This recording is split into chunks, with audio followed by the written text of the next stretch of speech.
Hello lads, it is I, Frieza700. We are back with some Warhammer 40K lore. This time, Space Marine chapter known as the Doom Eagles. Now, they're another one of Robert Gilliman's lot who worships death, like the Mortificators. Oh boy, let's get this shit going.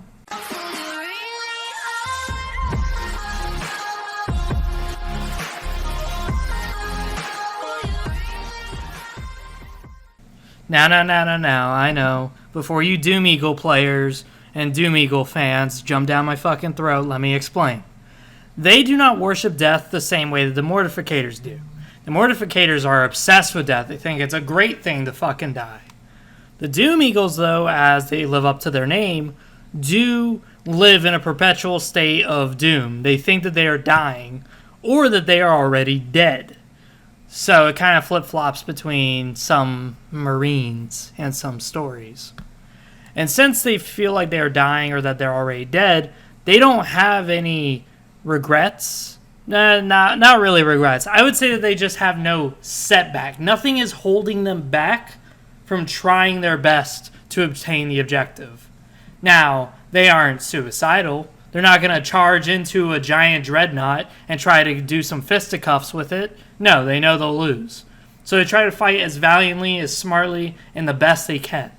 So if a point looks like it is unachievable, they will not dive into it, because they know that they can be best spent somewhere else. And since they think they're dying, they don't want to die in a waste like engagement like that, where it's just an absolute unachievable objective. They'd rather go somewhere that can actually save civilians, secure the objective, and aid the Imperium. So they're actually a very valiant chapter, and very well respected, and very well known. But it's actually interesting to note is that they're on good terms with the Ultramarines. It's just that they don't... I don't really want to say it this way, but like, they love the Codex Astartes, unlike the Mortificators. The Mortificators don't abide by it at all. They occasionally look at it, but they don't usually abide by it. The Doom Eagles, they do abide by the Codex Astartes, but they primarily focus on the aerial topics, not the other stratagems, although they will do it every now and then. There may be a time where they have to do a very classic, by-the-books breach on a siege. That's okay, they'll do it. But they prefer to stick to the air stuff, because this chapter actually specializes in assault troops. And if you don't know what assault squads are, they are Space Marines who put jetpacks on them, and they just fly through the air with chainsword, bolter, and they just fuck shit up. So that's usually what this chapter focuses on in the Codex Astartes. Whereas others, like the Mortificators, they don't give a fuck about it. They do their own tactics. Now you may think, like, how old is this chapter? Like, is this a new one? Did this come with the Primaris gene seed? Okay, so they are not new. They're actually one of the oldest. They're around 10,000 years old. This makes them a primogenitor chapter, which means that they're a second founding chapter.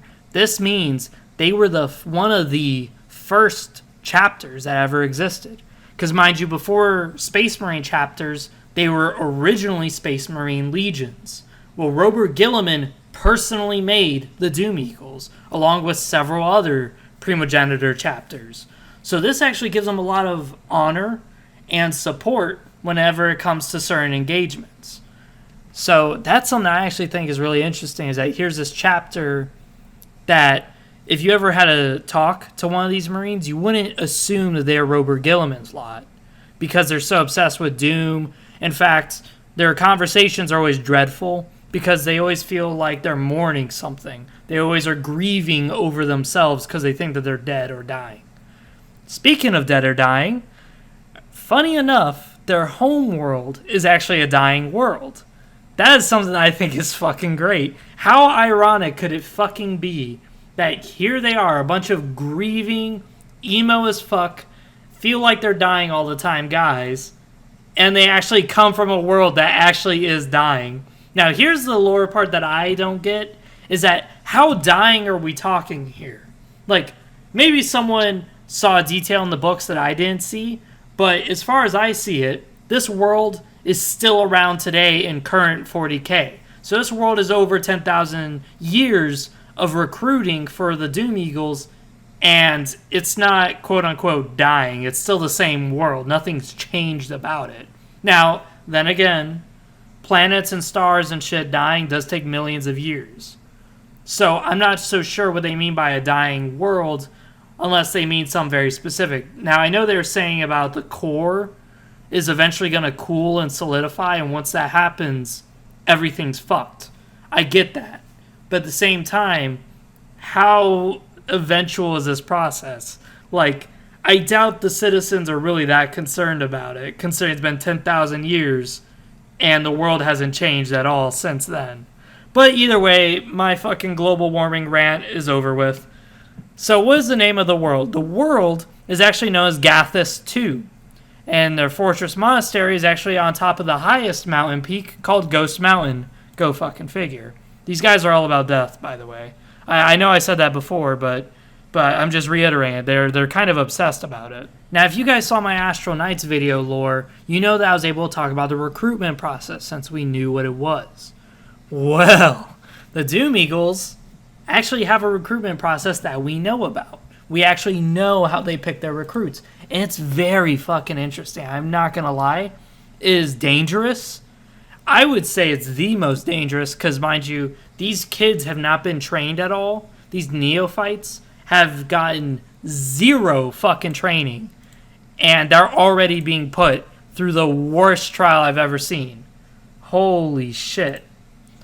But either way, so what happens is on the world of Gathis 2, so what they do is they take every male who is 13 years old, because mind you, Space Marines start at a young age. And the first implant into a Space Marine is ideally put when they're between the ages of 10 and 14. So that means you got pretty much a year before you get this implant, before you're too old to really receive it. So, again, you haven't really had any training. But what's interesting enough is that they gather all these boys, and no, they don't touch them inappropriately like a priest would. But what happens is one of the librarians of the chapter will cloak himself. Now, this isn't cloaking like the Raven Guard. No, what he is doing is he is psychically making himself invisible to their minds. So what he is doing is he is using his psychic prowess to deaden their vision to specifically him, not to anyone else. So they can see everything else. They see just fine. They just don't see the giant towering librarian in front of them. And the librarian is just simply scanning their heads. He's not per se reading their minds. He's just feeling for who is mourning, who is struck with grief and sadness. And all he does is he points at their head, and the Space Marines come in and take that boy. Then he goes down. Nope, he's not pointing at you. Nope. Ah, this one. Ah, he's sad. They take that boy too, and he keeps going down and down and down until he's got all the kids that he needs. Now, already, I think that's interesting. They take only those who are feeling grief, and they have a librarian specifically sense out your little feelers. They want to get into those little hormone genes and feel how you feel. Kind of pedophilic, and, you know, all sorts of stuff that I totally approve of, but hey, so on and so on. So, once they select the boys, the other kids get to leave. They go back home. Fuck off, we don't want you. Get the fuck out of here. But these boys are now taken to a rocky plateau. Now, on this rocky plateau is actually in the Razor Peak Mountains, which is a very dangerous mountain, and the highest peak is where the Fortress Monastery is. Mind you, this mountain peak is very deadly, and the Fortress Monastery on the highest point is actually unsurvivable because of the steep inclines and the thunderous thunderstorm.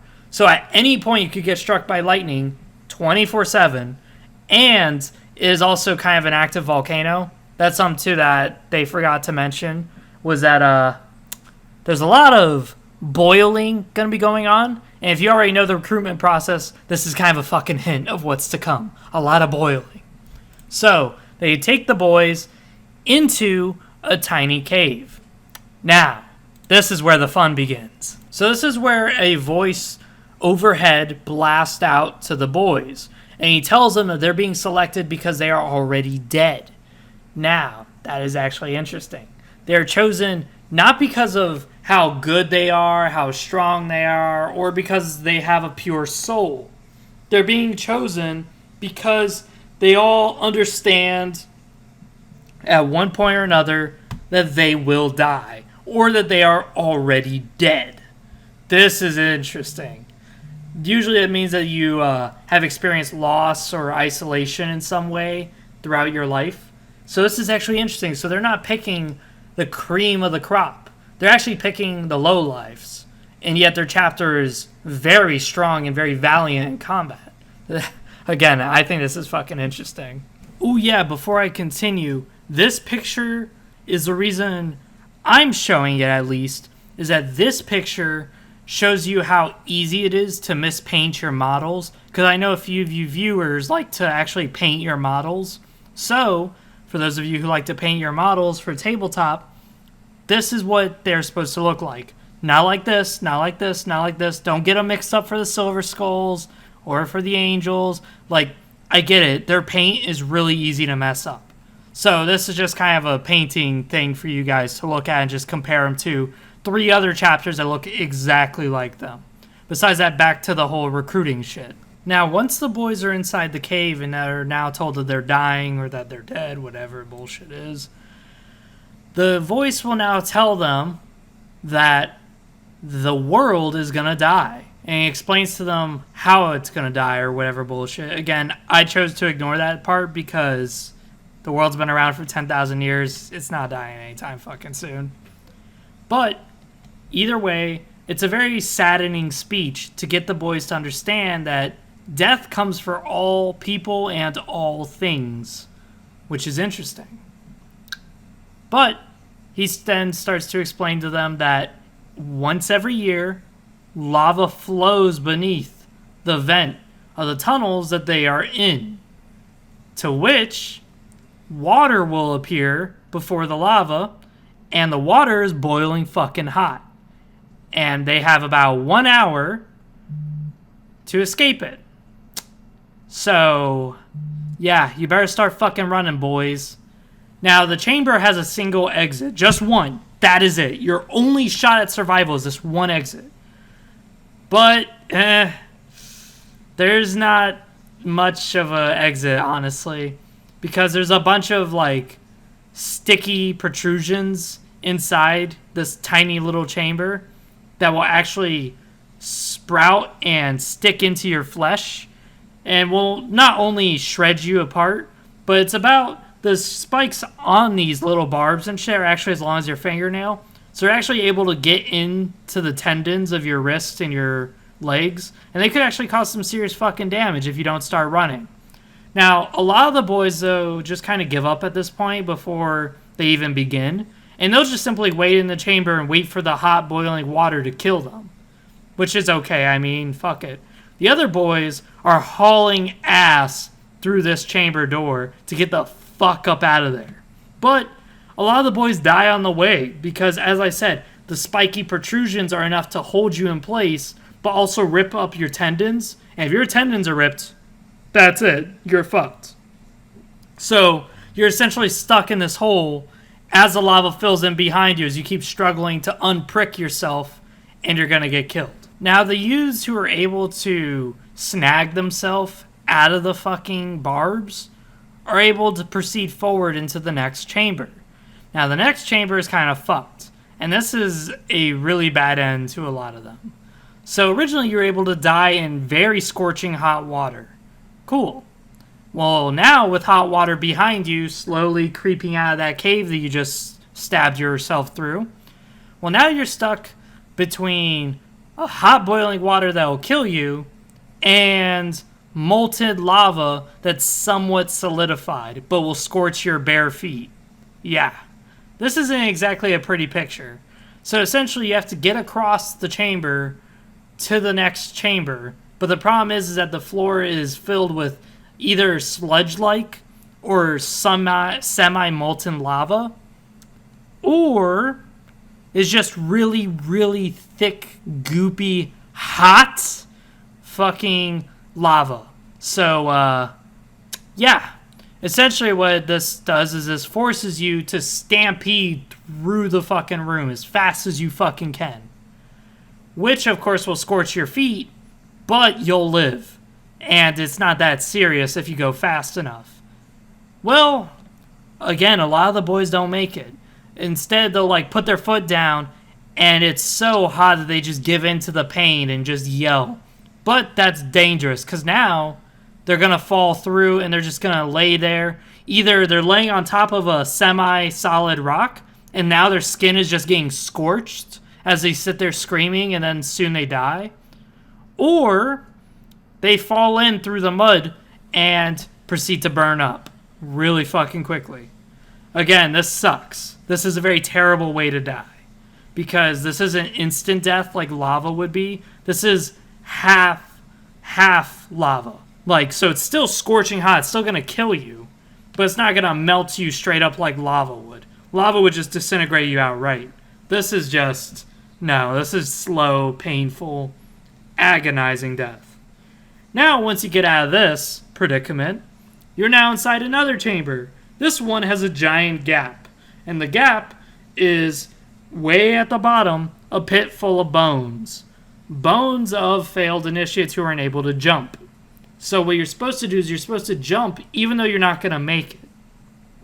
Well, once you jump, you're supposed to try your fucking hardest to grab onto the ledge or grab onto like a tiny rock, something to stop you from falling all the way down. Again, a lot of the boys don't do this. They jump, they fail to grab anything, and they just plummet down, screaming to their death. Now, this is a pretty bad way to die for a lot of kids who are only 13 years old. But hey, at least this is like the final chamber. So either way, once they get through though, while they're climbing, mind you, the water is coming back. So now it's boiling hot water with a little bit of mud in it. So yeah, you better start climbing fast. So either way, they climb all the way fucking through the mountain. Now they're out. Woohoo! But now here's the last and final part. The very few people who survived, they're going to be sore, tired. They just want to fucking give up. Like, this has been excruciating. They've never been trained for this. They never had any sort of real training to deal with just this hard, vigorous thing. And then hearing all the screams of their fellow friends just dying and just being dealt this shitty hand, like, they're tired, dude. Especially since their feet are lacerated with burns and fucking half disintegrated from the lava. Like, fuck, dude, just kill me now. Fuck this. So once they climb their way out of the fucking tunnel and climb their way out of the cave, they're now seeing, this is the best part, they finally get to stand outside and they see Ghost Mountain. They see it. And their only way of escaping the scorching hot water from erupting on their backs and killing them as it sends them down their way is a bunch of gliders. Now, mind you, they don't know how to fucking fly these gliders. So this is a do or die situation. Grab the gliders and go, or wait here and get pushed off the mountain and fall to your death. Well, these kids are gonna struggle to grab onto the gliders and just jump.